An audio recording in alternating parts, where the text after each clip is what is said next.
तो आशा करते हैं आप लोग सब दुरुस्त होंगे, सही होंगे। तो चलिए शुरू करते हैं आज हम लोग मराठा का उत्कर्ष, जो कि मध्यकालीन इतिहास से लिया गया है। और आज हम लोग पढ़ेंगे मराठा साम्राज्य के बारे में, सही है। और इसमें जो पढ़ेंगे हम लोग, इसमें पढ़ते हुए इसका क्वेश्चन भी हम लोग करेंगे, ठीक है। और देखिए ये जो आप जो भी एग्ज़ाम, जो आने वाले एग्ज़ाम है, जैसे कि आप बिहार एसएससी में देंगे या फिर दरोगा, बिहार दरोगा, झारखंड की कुछ परीक्षा जो है, या फिर आप अगर सचिवालय में बैठते हैं, मतलब झारखंड सचिवालय, या फिर हो गया कोई भी परीक्षा है, मतलब जो भी आप सोच लीजिए कि उत्तर भारत में आप कोई भी एग्जाम में बैठिएगा तो यहाँ से क्वेश्चन निश्चित आएगा, ठीक है। तो इसको हम कंप्लीट करते हैं और उसके बाद इससे कुछ क्वेश्चंस भी हम लोग बनाएंगे और डिस्कस करेंगे। हो सकता है कि ये नेक्स्ट वीडियो इसके बारे में सारा क्वेश्चन हम लेके आए। तो चलिए इसको हम लोग पहले कंप्लीट करते हैं, मराठा का उत्कर्ष। देखिए, ठीक है। तो सबसे पहले हम लोग पढ़ेंगे इसको, क्या पढ़ेंगे कि देखिए मराठा साम्राज्य के जो संस्थापक थे तो वो थे शिवाजी, ठीक है। और इनका जन्म होता कहाँ पे, तो शिवनेर दुर्ग में। तो यहाँ से दो क्वेश्चन आ जाता है कि मराठा साम्राज्य के संस्थापक कौन थे। तो देखिए ये सब बचपना वाला क्वेश्चन है, तो ये सब तो प्रश्न अभी नहीं पूछे जा रहे हैं। तो एक चीज़ याद रखिएगा कि इनका जन्म हो सकता है कि पूछ दे कि 6 अप्रैल 1627 में शिवनेर दुर्ग में इनका जन्म होता है, जो कि जुन्नार के समीप है, ठीक है, जुन्नार के समीप। चलिए ये हो गया। अब देखिए इसमें क्या है कि नेक्स्ट क्वेश्चन यहाँ से आता है कि शिवाजी के जो पिताजी के नाम थे वो क्या है, तो ये हो जाएंगे शाहजी भोसले और जीजाबाई। तो याद रखिएगा, शाहजी भोसले और जीजाबाई से एक पुत्र का जन्म होता है जिनका नाम होता है क्या, शिवाजी, ठीक है। अब देखिए शाहजी भोसले की दूसरी पत्नी थी तुकाबाई मोहिते। क्वेश्चन कभी कभार ये पूछ देता है कि तुकाबाई मोहिते का संबंध किससे था, ठीक है, किस वंश से था, ये भी हो सकता है। तो यहाँ से क्वेश्चन आ जाएगा कि शाहजी भोसले का जो दूसरा पत्नी थे, या फिर आप कह सकते हैं कि शिवाजी का दूसरा माँ कौन था, तो ये था तुकाबाई मोहिते। अब देखिए यहाँ से एक क्वेश्चन बार बार पूछा गया है कि शिवाजी के गुरु कौंडदेव थे। तो क्वेश्चन ये रहता है कि शिवाजी के गुरु कौन थे, तो ये थे कौंडदेव, ठीक है। अब देखिए यहाँ से आते हैं हम लोग यहाँ पे, कौंडदेव के बाद आध्यात्मिक क्षेत्र में शिवाजी का आचरण पर गुरु रामदास का काफ़ी प्रभाव था, ठीक है। तो किनका प्रभाव था, गुरु रामदास का, ठीक है। ये बहुत ही इंपॉर्टेंट है, गुरु रामदास, जो कि सिख से आप पढ़े होंगे, गुरु रामदास। तो अमरदास के बाद जो आते हैं गुरु रामदास। तो देखिए क्या है कि आध्यात्मिक क्षेत्र से शिवाजी का आचरण पर गुरु रामदास का काफ़ी प्रभाव था। अब देखिए क्या होता है कि शिवाजी का जो विवाह होता है वो 1640 में होता है। आप लोग यहाँ पे देखे होंगे कि देखिए उनका जन्म होता है 1627 में और 1640 में उनका विवाह। तो याद रखिएगा कि 13 साल की उम्र में उनका विवाह लगभग हो जाता है। तो किससे होता है, तो ये साईबाई निम्बालकर, याद रखिएगा कि शिवाजी का विवाह जो होता है वो साईबाई निम्बालकर के साथ 1640 में तय होता है या फिर हो जाता है। अब देखिए यहाँ पे क्या है कि शाहजी ने शिवाजी का पूना का जागीर प्रदान कर स्वयं बीजापुर रियासत में नौकरी कर ली। देखिए शाहजी कौन है, तो शिवाजी के पिता। अब शाहजी ने क्या किया कि शिवाजी को पूना का जागीर दे दिया, ठीक है। शाहजी ने किसको दिया, तो शिवाजी को पूना का जागीर प्रदान कर दिया और स्वयं कहाँ चले गए, तो ये बीजापुर रियासत में नौकरी करने लगे, ठीक है। अब देखिए यहाँ पे क्या होता है कि अपने सैन्य अभियान के अंतर्गत 1644 ईस्वी में शिवाजी ने सर्वप्रथम बीजापुर के तोरण नामक पहाड़ी किले का अधिकार किया। तो यहाँ से एक क्वेश्चन यहाँ पे फिर बन रहा है कि सैन्य अभियान के अंतर्गत 1644 में, देखिए 1640 में उनका विवाह होता है, 4 साल के बाद शिवाजी ने सर्वप्रथम बीजापुर के तोरण नामक पहाड़ी किले पर अधिकार कर लिया। तो बीजापुर की एक पहाड़ी थी तोरण, ठीक है।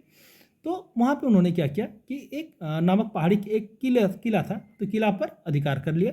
अब देखिए क्या होता है, 1644 में ये होता है। 1656 में क्या होता है कि शिवाजी ने रायगढ़ को अपनी राजधानी बनाया, ठीक है। तो शिवाजी ने अपना राजधानी कहाँ बनाया था, तो रायगढ़, याद रखिएगा। अब देखिए शिवाजी को राजा की उपाधि किसने दी थी, तो याद रखिएगा औरंगजेब ने दी थी। किसने दी थी, तो औरंगजेब ने। क्वेश्चन ये बन सकता है कि मराठा साम्राज्य के जो संस्थापक थे शिवाजी, उनको राजा की उपाधि किसने दी थी, तो उनको उपाधि औरंगजेब ने दी थी। अब देखिए यहाँ पे कभी कभार क्वेश्चन पूछ सकता है कि औरंगजेब का जो ये था, जो दिया था उपाधि, जो दिया था, ये कमेंट करके आप लोग बताइए कि किस काल में दिया गया था, ठीक है, कमेंट करके बताइए। इससे क्या होता है कि आप लोग कम से कम पेज को पलटेंगे और यहाँ से निकालेंगे कुछ तथ्य। चलिए अब देखते हैं क्या है कि बीजापुर के सुल्तान ने अपने योग्य सेनापति अफजल खां, तो देखिए बीजापुर के सुल्तान कौन थे, तो अफजल खां थे, ठीक है। उन्होंने क्या किया कि 1659 में शिवाजी को पराजित करने के लिए, हाँ, तो देखिए यहाँ पे क्या है कि बीजापुर के सुल्तान अपने योग्य सेनापति किसको, तो अफजल खां को भेजता है किसको, शिवाजी को पराजित करने के लिए, तो 1659 में। लेकिन होता क्या है कि शिवाजी ने 10 नवंबर 1659 में अफजल खां की हत्या कर देती है। ठीक है, यहाँ पर अफजल खां की मृत्यु हो जाती है। अब देखिए क्या होता है कि शिवाजी ने सूरत को 1664 और 1670 में लूटा।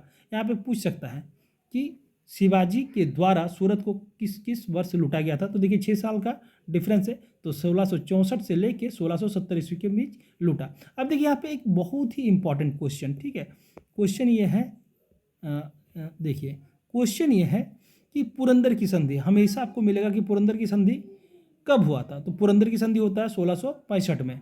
पुरंदर की संधि कब होती है? तो 1665 में महाराजा जयसिंह एवं शिवाजी के मध्य संपन्न हुआ था। याद रखिएगा कि महाराजा जयसिंह एवं शिवाजी के बीच जो संधि संपन्न हुई थी उसको कहते हैं पुरंदर की संधि, जो कि 1665 में आता है। ये हिट क्वेश्चन है और बहुतों बार ये क्वेश्चन पूछा गया है। 1672 में शिवाजी ने पन्हाला दुर्ग बीजापुर से छीन लिया था। अब देखिए 65 में क्या होता है कि एक पुरंदर की संधि होती है, लेकिन 1672 में फिर क्या किया कि पन्हाला दुर्ग को बीजापुर से छीन लिया। अब देखिए यहाँ पे क्या है कि हाँ, 5 जून 1674 ने शिवाजी ने रायगढ़ में वाराणसी काशी के प्रसिद्ध विद्वान श्री गंगा भट्ट द्वारा अपने राज्याभिषेक करवाया। और जब 5 जून 1674 में जन्म कब हो रहा है, याद है? हाँ, तो देखिए जन्म हो रहा 1627 में, और उनको मिला कब है? शिवाजी ने रायगढ़ में वाराणसी काशी के प्रसिद्ध विद्वान श्री गंगा भट्ट के द्वारा अपना राज्याभिषेक करवाया 1674 में। सोच लीजिए, लगभग 27 और 3 इधर हो गया कितना, 30 साल, और इधर 40, लगभग 40-45 साल के बाद इनका क्या होता है, राज्याभिषेक करवाया जाता है। और अगर पूछा जाए कि गंगा भट्ट कौन थे, तो ये गंगा भट्ट महाराष्ट्र के एक सम्मानित ब्राह्मण थे जो लंबे समय से वाराणसी में रह रहे थे। अब देखिए यहाँ पे नेक्स्ट क्वेश्चन है कि शिवाजी को औरंगजेब ने मई 1666 में जयपुर भवन में कैद कर लिया। तो यहाँ से एक क्वेश्चन आएगा कि शिवाजी को तो नाम राजा का जो उपाधि दिया था, कौन दिया था? तो औरंगजेब ने दिया था, लेकिन औरंगजेब के द्वारा ही 1666 ईस्वी में जयपुर भवन में उनको कैद कर लिया जाता है। लेकिन फिर वो क्या होता है कि मई में उनको कैद करता है, और अगस्त में लगभग 3 महीने के बाद, मई जून जुलाई अगस्त 1666 ईस्वी में वो भाग निकलते हैं। लेकिन ये होता है क्या है कि 53 वर्ष की आयु में 3 अप्रैल 1680 में जन्म होता है, कब? 1627 में। और देखिए मृत्यु कब होता है? 1680 में। ठीक है, देखिए 6 अप्रैल 1627 में इनका जन्म होता है, 6 अप्रैल 1927 को इनका जन्म होता है, और 3 अप्रैल, महीना सेम, और 6 से 3 घटा दीजिएगा तो 3, तो याद रखिएगा लगभग 1680 में 53 साल की उम्र में इनकी मृत्यु हो जाती है। अब देखिए क्या होता है कि इनके जो मंत्रिमंडल थे, कभी कभी पूछा जाता है, इस बार भी बीपीएससी में से पूछा था अष्टप्रधान के बारे में, तो शिवाजी के जो मंत्रिमंडल थे वो अष्टप्रधान कहा जाता था। अष्टप्रधान में क्या होता था, जो पेशवा होता है, वो पेशवा जो होता है सर्वाधिक महत्वपूर्ण एवं सम्मान का पद होता था। ठीक है, पेशवा, देखिएगा पेशवा बाजीराव, तो ये अष्टप्रधान के तहत ही इनको दिया गया था। अब देखिए क्या होता है कि शिवाजी ने दरबार में मराठी को भाषा के रूप में प्रयोग किया। कभी कभी क्वेश्चन पूछ देता है कि शिवाजी के दरबार में कौन सी भाषा का प्रयोग किया जाता था, उर्दू, फारसी, हिंदी या मराठी? तो ये उसका सही उत्तर हो जाएगा मराठी। ठीक है, अब शिवाजी की सेना में 3 महत्वपूर्ण भागों में विभक्त किया गया था। तो 3 महत्वपूर्ण भागों में इसको बांटा गया था। तो देखिए एक होता पागा सेना, एक होता सिलहदार, और एक होता पैदल सेना। जो नियमित घोड़सवार होंगे उनको पागा सेना कहा जाता था। क्या कहा जाता था? शिवाजी के जो 3 महत्वपूर्ण भागों में उनको जो सेना को विभक्त किया गया था या बांटा गया था, उसमें पागा सेना क्या था? जो नियमित घोड़सवार सैनिक हो। सिलहदार कौन थे? जो अस्थायी घोड़सवार सैनिक हो। और जो पैदल, और एक पैदल सेना था। लेकिन देखिए यहाँ पे एक और चीज़ अच्छा है कि शिवाजी को तोपें अंग्रेजों ने प्रदान की थी। देखिए यहाँ पे लड़ाई का काम किसने शुरू करवाया था? बाटो और जो ये था, तो यही देखिए यहाँ पे होता है कि शिवाजी को तोप दिया कौन था? तो अंग्रेज दिया था। मराठा राज्य के अंतर्गत 2 प्रकार के क्षेत्र होते थे। देखिए जो क्षेत्र भी होते थे उस समय में बड़ी मज़ेदार थे। जो एक था कि एक स्वराज था और एक था मुगतई। ठीक है, अब देखिए स्वराज में क्या हो रहा था कि जो क्षेत्र प्रत्यक्ष मराठों के नियंत्रण में था उन्हें स्वराज क्षेत्र कहा जाता था। देखिए स्वराज का कंसेप्ट अगर आया है तो सोच लीजिए कि यहीं से आया है। तो स्वराज का जो कहानी है, जो क्षेत्र प्रत्यक्ष मराठों के नियंत्रण में था, जो मराठों के द्वारा नियंत्रण किया गया था, उन क्षेत्रों को क्या कहा गया था? स्वराज कहा गया है। और मुगतई जो है, मुल्क ए कदीम, मुगतई को क्या कहते थे उर्दू में? मुल्क ए कदीम।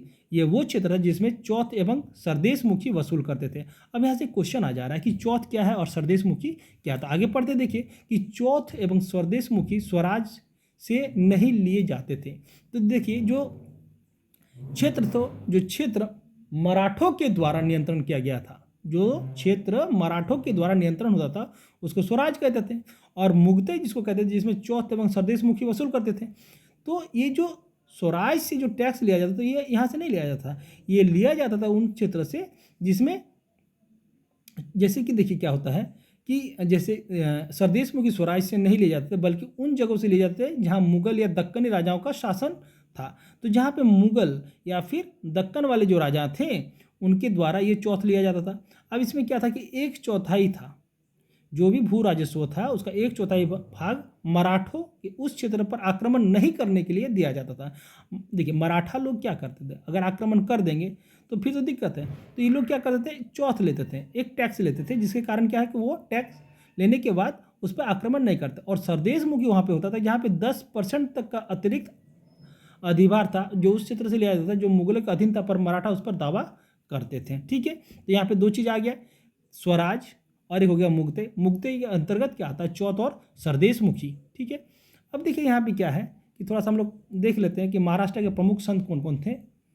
ठीक है, यहाँ से थोड़ा सा निकाल लेते हैं। तो देखिए यहाँ पे पढ़िएगा कि हाँ, ज्ञानदेव या ज्ञानेश्वर सॉरी 1275 से लेकर 1296 में सॉरी महाराज के भक्ति आंदोलन के जनक, महाराष्ट्र में भक्ति आंदोलन के जनक किसे कहा जाता है, तो ज्ञानेश्वर को कहा जाता है, जो कि मराठी भाषा और साहित्य के संस्थापक थे।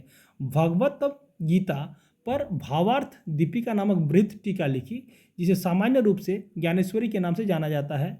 ठीक है, तो यहाँ से एक क्वेश्चन ये आ जाएगा कि भागवत गीता पर भावार्थ दीपिका नामक बृहद टीका किसने लिखा, तो ये होगा ज्ञानदेव या ज्ञानेश्वर, जिनका जो बहुत ही बड़ा मतलब भक्ति आंदोलन का बहुत ही बड़ा ये काम किए थे महाराष्ट्र पे। ठीक है, अब देखिए क्या है कि हाँ देखिए ये जो बरकरी संप्रदाय के प्रवर्तक थे, बरकरी संप्रदाय के प्रवर्तक कौन थे, तो ये थे ज्ञानेश्वर। अब देखिए आते हैं कि 1270 से लेकर 1350 में एक थे नामदेव, एक तो हो गया ज्ञानेश्वर और दूसरे हो गया नामदेव। इनके आराध्य देव पुंडरपुर के बिठोबा या बिठफल थे। बरकरी संप्रदाय के विकास में इनके प्रमुख भूमिका थी। इनके अनेक भक्तिपरक मराठी गीतों की रचना की जो अभंगों के रूप में प्रचलित थी। मराठी के अलावा इन्होंने ब्रज भाषा और खड़ी बोली के गीत की रचना की। नामदेव की सगुण एवं निर्गुण संतों के बीच एक बड़ी कड़ी माना जाता है। ठीक है, कड़ी माना जाता है। इनमें कुछ पद गुरु ग्रंथ साहिब के में संकलित हैं। ठीक है, नामदेव हो गया, उसके बाद हो गया एकनाथ, तुकाराम, रामदास, ये जो भी थे, जिसे इन्होंने रामायण और भावार्थ रामायण नामक टीका लिखी। तुकाराम क्या थे, इन्होंने भक्ति परक कविताएं लिखी जिन्होंने अभंग कहा जाता है। ये अभंग भक्ति परक काव्य के ज्योतिपुंज हैं। रामदास महाराष्ट्र के अंतिम महान संत कवि दसबोध उनकी रचनाओं और उपदेशों का संकलन है। दसबोध, तो दसबोध किनके द्वारा रचित है, तो रामदास के द्वारा रचित है। अच्छा, इन्होंने क्या किया कि इन्होंने महाराष्ट्र में भगवान राम की पूजा को लोकप्रिय बनाया। तो क्वेश्चन ये पूछ सकता है कि भगवान राम की पूजा का लोकप्रिय महाराष्ट्र में किसने बनाया, तो रामदास ने बनाया था। अब देखिए क्या होता है कि महाराष्ट्र के भक्ति आंदोलन मुख्यतः दो संप्रदायों में विभक्त हैं, एक होता वरकरी और एक होता धरकरी। वरकरी अर्थात बिठोवा पंथ, कृष्ण को मानने वाले को पंथ को क्या कहते हैं, जैसे ज्ञानदेव हो गया, नामदेव हो गया, तुकाराम हो गया, कृष्ण पंथी थे। धरकरी संप्रदाय अर्थात होता राम पंथ। ठीक है, जो जैसे कि रामदास। अब देखिए क्या होता है कि सरंजमी प्रथा का संबंध मराठा भू राजस्व व्यवस्था से था। ठीक है, यहाँ तक तो आ गया।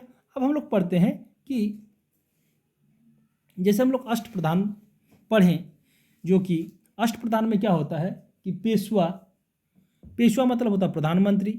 राज्य के प्रशासन एवं अर्थव्यवस्था को देख रेख कौन करेगा, तो पेशवा करेगा। सरे नौबत सेनापति, सैन्य प्रधान। स से याद रखिएगा, सरे नौबत सेनापति को, स से सरीय नौबत या सेनापति सैन्य प्रधान। आमत्य, आमत्य किसको कहेंगे, राजस्व मंत्री को। जैसे कि आय या व्यय का लेखा जोखा कौन करेंगे, तो राजस्व मंत्री करेंगे, उसको क्या कहते हैं, आमत्य। फिर है वाक्यनवीश, वाक्यनवीश जो कि सूचना, गुप्तचर एवं संधि विग्रह के विभागों के अध्यक्ष हैं। चिटनीस, राजकीय पत्र को पढ़कर उसी भाषा शैली को देखना। तो देखिए यहाँ पे क्या है, चिटनीस, चिट्ठी याद रखिएगा। तो पत्र, राजकीय पत्र को कौन पढ़ेगा, तो जो भी पढ़ेगा उसको क्या कहते थे, चिटनीस। सुमंत कहते थे विदेश मंत्री को, पंडित राव धार्मिक कार्य के लिए तिथि का निर्धारण करना। ठीक है, कोई भी धार्मिक कार्य जो भी होंगे उनको निर्धारण कौन करेगा, तो पंडित राव करेंगे। न्यायाधीश न्याय विभाग का प्रधान। ठीक है, न्यायाधीश को कौन है, तो न्याय विभाग का प्रधान है। अब देखिए यहाँ पे क्या है कि शिवाजी की कर व्यवस्था मलिक अंबर की कर व्यवस्था पर आधारित थी। यहाँ से एक क्वेश्चन आ सकता है कि शिवाजी की कर व्यवस्था किस पर आधारित थी, तो आधारित ये थी कि मालिक अंबर की जो कर व्यवस्था थी उसी पर आधारित थी।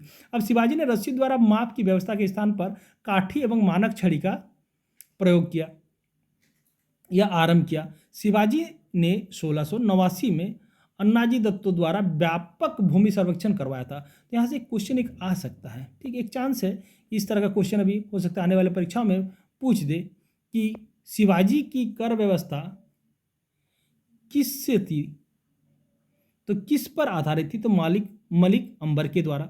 अच्छा, एक और यहाँ पे कि जो रस्सी के द्वारा माप होता था वो काठी एवं मानक छड़ी का प्रयोग करके आरंभ किया गया। अच्छा, 1689 में, ठीक है, अन्नाजी दत्तो द्वारा व्यापक भूमि सर्वेक्षण करवाया। तो क्वेश्चन ये आ सकता है कि अन्नाजी दत्तो द्वारा व्यापक भूमि सर्वेक्षण करवाया था वो किनके समय में हुआ था, तो शिवाजी के समय में। अब देखिए क्या है कि शिवाजी के समय कुल उपज का 33% भाग राजस्व के रूप में वसूला जाता था, जो बढ़कर 40% हो गया। तो 33% जो राजस्व आता था उससे 40% हो गया। शिवाजी ने मुगल व्यापारिक केंद्र सूरत को 2 बार लूटा। तो देखिए जो मुगल व्यापारिक केंद्र सूरत थे उसको 2 बार किसने लूटा, तो शिवाजी ने लूटा। अब देखिए यहाँ से एक और क्वेश्चन आता है कि शिवाजी के उत्तराधिकारी कौन कौन बने, तो शिवाजी के उत्तराधिकारी संभाजी बने। संभाजी ने उज्जैन को हिंदी एवं संस्कृत का प्रखंड विद्वान कवि कलश को अपना सलाहकार नियुक्त किया। तो क्वेश्चन यहाँ से ये आ सकता है कि कवि कलश किसके शासनकाल में थे, तो ये हो गया कौन, तो संभाजी। तो शिवाजी के जो उत्तराधिकारी बने संभाजी, उन्हीं के उत्तराधिकारी कौन बने, तो संभाजी बने। तो संभाजी के जो सलाहकार नियुक्त किया गया तो उसे किसे नियुक्त किया गया, तो कवि कलश को। अब क्या होता है कि मार्च 1689 में क्या होता है, मुगल सेनापति मुर्खरब खान ने संगमेश्वर में छिपे हुए संभाजी एवं कवि कलश को गिरफ्तार कर लिया और उनकी हत्या कर दी गई। तो देखिए होता क्या है कि जो शिवाजी के उत्तराधिकारी थे कौन थे, तो संभाजी और कवि कलश उनके सलाहकार। इनको क्या करता है कि मुगल सेनापति थे मुर्खरब खान ने, इन्होंने क्या किया कि इनको कलश को गिरफ्तार कर लिया और उसकी हत्या कर दी। संभाजी के बाद 1689 में राजाराम के लिए नए छत्रपति के रूप में राज्य अभिषेक किया गया। और देखिए संभाजी के बाद 1689 में राजाराम को नए छत्रपति के रूप में राज्य अभिषेक किया गया। राजाराम ने अपनी दूसरी राजधानी कहाँ बनाया, सतारा बनाया। ठीक है, यहाँ तक तो हो गया कंप्लीट। अब आगे देखते हैं।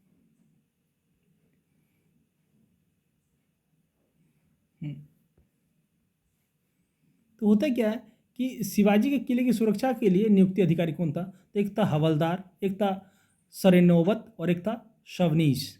किले की आंतरिक व्यवस्था की देखरेख स्वर्णवत कौन करते थे, तो किले की सेना के नेतृत्व, और शवनीश किले की अर्थव्यवस्था, पत्र व्यवहार एवं भंडार का देखरेख करता था। अब देखिए ये होता क्या है कि राजाराम मुगलों के संघर्ष करता हुआ 2 मार्च 1700 में मारा गया। राजाराम की मृत्यु के बाद उसकी विधवा पत्नी ताराबाई अपने 4 वर्षीय पुत्र शिवाजी द्वितीय, ठीक है, 1700 में क्या होता है कि राजाराम को मुगलों की द्वारा मार दिया जाता है।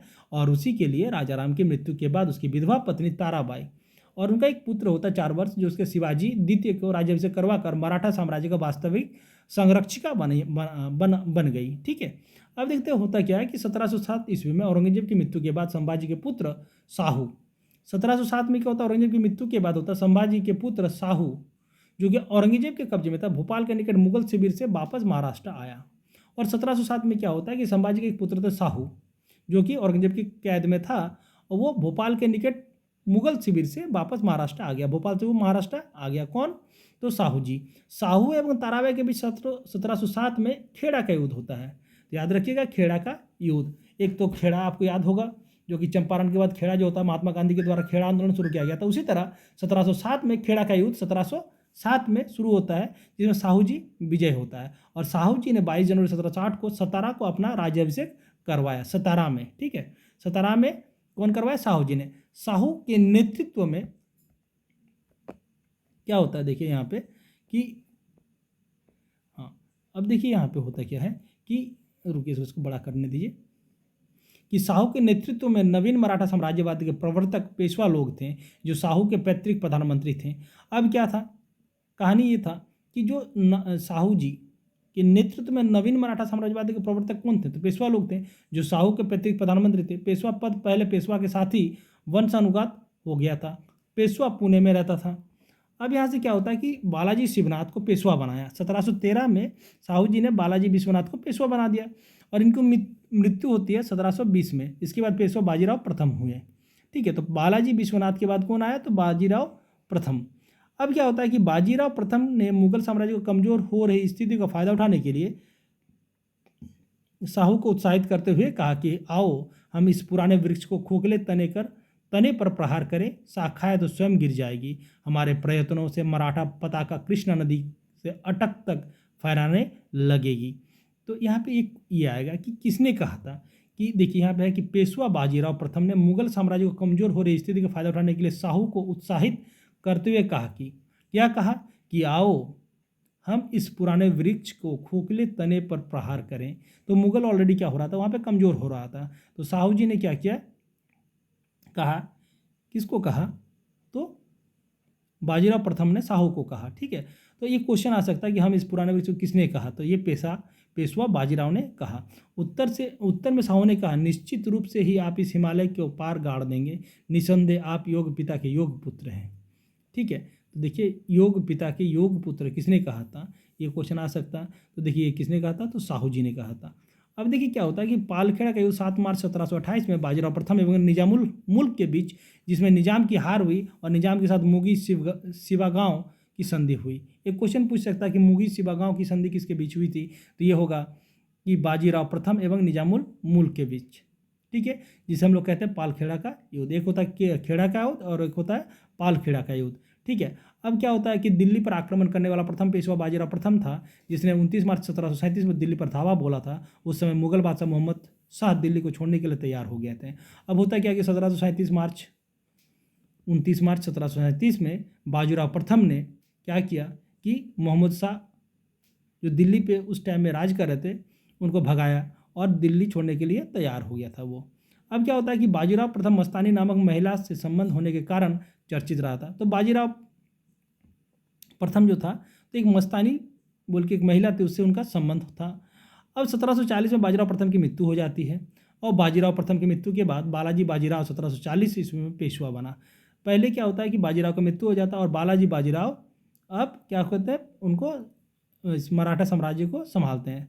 अब 1750 में क्या होता है, संगोला की संधि होता है, जिसमें पेशवा के हाथ सारे अधिकार सुरक्षित हो गए हैं। ठीक है, तो याद रखिएगा कि संगोला की संधि कब होती है, तो ये होती है 1750 में। अब क्या होता है कि बालाजी बाजीराव, जिसको नाम हम लोग हमेशा सुनेंगे कि नाना साहब, ठीक है, जो कि 1757 की जो आप क्रांति देखे होंगे या सुने होंगे या पढ़े होंगे, तो उसमें आप देखे होंगे नाना साहब का नाम जिक्र होता ही है। तो बालाजी बाजीराव ही थे नाना साहब। ठीक है, और झलकी की संधि हैदराबाद के निजाम एवं बालाजी बाजीराव के मध्य हुई। देखिए झलकी की संधि किसके किसके बीच हुई, तो हैदराबाद के निजाम एवं बालाजी बाजीराव के मध्य हुई। ठीक है, यहाँ तक तो सही है। अब हम लोग आगे बढ़ते हैं। ठीक है, बालाजी बाजीराव के समय ही पानीपत का तृतीय युद्ध हुआ, जिसमें मराठों की हार हुई। तो बालाजी बाजीराव जो नाना साहब थे, ठीक है, और ये तृतीय युद्ध होता है बालाजी बाजीराव और पानीपत का तृतीय युद्ध 1761 में होता है, 14 जनवरी 1761 में, जिसमें मराठों की हार हुई और इस हार को नहीं सह पाने के लिए बालाजी की मृत्यु 1761 में हो गई। ठीक है, अब हम लोग आगे पढ़ते हैं कि माधवराव नारायण प्रथम 1761 में पेशवा बना। इसने मराठों की खोई प्रतिष्ठा को पुनः प्राप्त करने का प्रयास किया। माधवराव ने ईस्ट इंडिया कंपनी को पेंशन पर रह रहे मुगल बादशाह शाह आलम द्वितीय को पुनः दिल्ली की गद्दी पर बैठाया। मुगल बादशाह अब मराठों के पेंशन भोगी बन गया।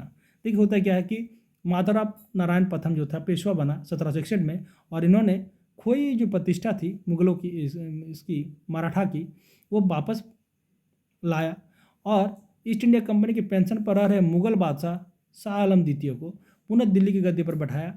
शाह आलम द्वितीय जो कि उस समय अंग्रेजों के पेंशन पर चल रहे थे, उन्होंने कहा कि तुम उसको छोड़ो, मैं तुम्हें पेंशन दूंगा, और उसको बैठाया। ठीक है, अब देखिए यहाँ पे क्या होता है कि पेशवा नारायण राव 72 से 73 की हत्या उसकी चाचा रघुनाथ राव के द्वारा कर दी गई। अब होता है यहाँ पे कि पेशवा माधवराव नारायण द्वितीय का अल्प आयु के कारण मराठा राज्य को देख रेख 12 भाई सभा नाम की 12 सदस्यों की एक परिषद करती थी। ठीक है, जब उनकी मृत्यु हो जाती है तो उनका देखरेख कौन करा, तो 12 भाई सभा, जिसमें कुछ नहीं था बल्कि 12 व्यक्ति उस परिषद पे थे और इन्होंने ही इस पर देखरेख कर रहे थे। ठीक है, अब इस परिषद के 2 महत्वपूर्ण सदस्य थे, एक थे माधाजी सिंधिया एवं नाना फडणवीस। ठीक है, तो देखिए यहाँ से एक क्वेश्चन आता है कि फडणवीस का मूल नाम क्या है। तो फडणवीस का मूल नाम है बालाजी जनार्दन भानु। ठीक है, नाना फडणवीस का नाम क्या है, बालाजी जनार्दन भानु, जिसे अंग्रेज जेम्स ग्रांट डफ ने इन्हें मराठों का मैकावली कहा था। क्वेश्चन पूछा जाता है हमेशा कि मराठों का मैकावली किसे कहा जाता है, तो फडणवीस को कहा जाता है। और फडणवीस का नाम क्या है, तो वो है बालाजी जनार्दन भानु। ठीक है, अब देखिए क्या होता है कि अंतिम पेशवा राघवा का पुत्र बाजीराव द्वितीय था। तो राघव पेशवा का अंतिम पेशवा कौन था, तो राघवा का पुत्र बाजीराव द्वितीय था, द्वितीय, जो अंग्रेजों की सहायता से पेशवा बना था। और बाजीराव द्वितीय को अगर कोई पेशवा बनाया था तो वो कैसे बना था, तो अंग्रेजों ने उनकी सहायता की थी। तो मराठों के पतन में सर्वाधिक योगदान इसी का था और बाजीराव द्वितीय जो थे इन्हीं का बहुत बड़ा योगदान था जिसमें मराठों का पतन होता है। और इन्होंने एक सहायक संधि करने वाला प्रथम मराठा सरदार था। जैसे कि 1776 में पुरंदर की संधि हुई, इसके तहत कंपनी ने रघुनाथ राव को समर्थन को वापस ले लिया। अब देखिए यहाँ पे 3-4 युद्ध होता है, इसको जो याद रखिएगा कि प्रथम अंग्ल मराठा युद्ध, प्रथम अंग्ल मराठा युद्ध ये 1782 में होता है। कब होता है, 1782 में होता है, जिसे हम लोग क्या कहते हैं कि जो प्रथम अंग्ल मराठा युद्ध होता है ये सालवाई की संधि से खत्म हुआ। ठीक है, 1782 में प्रथम अंग्ल मराठा युद्ध हुआ और इसको ख़त्म भी हुआ तो 1782 में सालवाई की संधि के द्वारा खत्म हुआ। अब द्वितीय अंग्ल मराठा युद्ध होता है कब है, 1803 से 1805 में। इसमें क्या हो रहा है कि इसमें भोसले ने अंग्रेजों को चुनौती दी। ठीक है, इसके फलस्वरूप 7 सितंबर 1803 को देवगांव की संधि होती है। 1803 से 1805 के बीच द्वितीय अंग्ल मराठा युद्ध होता है और 1803 ईस्वी में देवगांव की संधि हुई। ठीक है, अब तृतीय अंग्ल मराठा युद्ध होता है 1817 से लेकर 1819 के बीच। इस युद्ध के बाद मराठा शक्ति और पेशवा का वंशानुगत पद को समाप्त कर दिया जाता है। क्वेश्चन यहाँ से पूछा जाएगा कि किस युद्ध में मराठों का जो शक्ति और पेशवा का वंशानुगत पद था उसको समाप्त कर जाता है, तो तृतीय अंग्ल मराठा युद्ध में जो होता है, तृतीय अंग्ल मराठा युद्ध में जो 1817 से लेकर 1819 के बीच हुआ, इस समय क्या होता है कि जो भी मराठा शक्ति और पेशवा का वंशानुगत पद को समाप्त कर दिया जाता है। अब पेशवा बाजीराव द्वितीय ने कोरेगांव एवं अष्टी के युद्ध में हारने के बाद फरवरी 1818 में मैलकम के सम्मुख आत्मसमर्पण कर दिया और अंग्रेजों ने पेशवा का पद को समाप्त कर बाजीराव द्वितीय को पुणे से हटाकर कानपुर के निकट बिठूर में पेंशन पर जीने के लिए भेज दिया, जहां 1853 में इसकी मृत्यु हो जाती है। होता क्या है कि पेशवा बाजीराव जो द्वितीय थे उनको क्या होता है कि कोरेगांव और एवं अष्टी के युद्ध में हार मिलती है। हारने के बाद क्या हुआ कि उन्होंने 1818 ईस्वी में मैलकम के सम्मुख जाके आत्मसमर्पण कर दिया। अब देखिए क्या होता है कि इस समय पेशवा का पद इन्होंने खत्म कर दिया, ब्रिटिशर्स ने पेशवा का पद खत्म कर दिया। और क्या होता है कि बाजीराव द्वितीय को पुणे से हटाकर कानपुर के निकट बिठूर में भेज दिया जाता है और उन्हें पेंशन दिया जाता है। ठीक है, अब हम लोग पढ़ते हैं। देखिए ये जो भी है ये आपको दृष्टि में मिलेंगे। ठीक है, दृष्टि का किताब से लिया गया है और हाँ, तो यही है, इसमें कुछ नया कुछ नहीं है कि शिवाजी का प्रशासन और ये सब दिया हुआ है। तो चलिए देख लेते हैं कि देखिए सबसे पहले होता है कि पिताजी कौन थे, तो शाहजी थे। माताजी कौन थे, तो जीजाबाई। ठीक है, गुरु कौन, रामदास। संरक्षण दादा कोंडदेव। शिवाजी के जीवन पर उनकी माता जीजाबाई का सर्वाधिक प्रभाव था। 1644 ईस्वी में सर्वप्रथम तोरण नामक किले पर अधिकार किया। तो देखिए यहाँ से एक क्वेश्चन फिर से बोल रहे हैं, जो क्वेश्चन मैंने बताया था उस टाइम में जो उसको पढ़ रहे थे। तो 1644 ईस्वी में सर्वप्रथम तोरण नामक किले पर अधिकार किया, तो किसने किया, तो शिवाजी ने किया। 1656 में रायगढ़ को राजधानी बनाया, तो 1656 में रायगढ़ को राजधानी किसने बनाया, तो शिवाजी ने बनाया। शिवाजी ने 1659 में बीजापुर के सेनानायक अफजल खां को बहादुरी से मार डाला। ठीक है, और 1659 में किसको मारता है, तो अफजल खां को मारता है। 1665 में पुरंदर की संधि होती है जिसमें शिवाजी और मुगल सेनापति जयसिंह के बीच हुई। अब यहाँ पे 1674 में शिवाजी ने रायगढ़ में वाराणसी के प्रसिद्ध विद्वान श्री गंगाभट्ट द्वारा अपने राज्य अभिषेक करवाया और शिवाजी ने हैंदव धर्मादारक तथा क्षेत्रीय कुलवंश की उपाधि धारण की। देखिए यहाँ पे दो चीज़ें कि शिवाजी ने, एक है हिंदेव धर्मोद्धारक तथा क्षेत्रीय कुलवंश की उपाधि धारण की। अब इनका जो वही था कि इनके जो अष्टप्रधान जो इनके मंत्रिपरिषद थे, तो पेशवा था, अमात्य था, वाक्यानीश, चिटनीस, सेनापति या स्वर्णावत सेना, दवीर या सुमंत, पंडित राव या दानाध्यक्ष और न्यायाधीश। अब इनके दो थे कर, जो कि चौथ एवं सरदेशमुखी। चौथ एक प्रकार का मराठा कर था जिसमें संबंधित राज्यों को अपने भू राजस्व का 25% देना पड़ता था या 1/4। इसकी वसूली कौन करता था? देखिए कामविशदार करते थे। कामविशदार ये टैक्स को कलेक्ट करता था। सरदेशमुखी में क्या था कि जिसमें मुगलों का कोई लेना देना नहीं था, वहाँ से अटैक ना करने का 10% सरदेशमुखी के रूप में प्राप्त करता था। शिवाजी सैनिकों को नकद वेतन देते थे, किंतु निश्चित रकम के बदले भूमि एवं गांव देने का चली आ रही प्रथा को, मुकासा को पूर्णतः समाप्त नहीं किया गया। ठीक है। शिवाजी के पास एक नौसेना थी जिसका मुख्यालय कोलाबा था। याद रखिएगा कि कोलाबा क्या था, तो शिवाजी के पास एक नौसेना था जिसका मुख्यालय कौन था? कोलाबा था। अब शिवाजी की मृत्यु कब होती है? 1689 में औरंगजेब के अधिकारी मूर्खा खां ने संगमेश्वर पर छापा मारकर संभाजी को गिरफ्तार कर लिया और साहू एवं उसकी मां को गिरफ्तार की गई। औरंगजेब ने संभाजी की मौत के घाट उतार दिया और संभाजी की मृत्यु के बाद उसके छोटे भाई राजाराम को मराठा को नेतृत्व किया। ठीक है, यही है। चलिए इसको आप लोग ध्यान से पढ़िए, बार बार देखिए। धन्यवाद। और हो सकता है कि मैं इसका रिलेटेड लगभग मैं 50 से 100 क्वेश्चन, इसका 50 से 60 क्वेश्चन मैं इसका लाने का प्रयास करूँगा। धन्यवाद। वीडियो को देखते रहिए और चैनल को सब्सक्राइब कर लीजिए। धन्यवाद।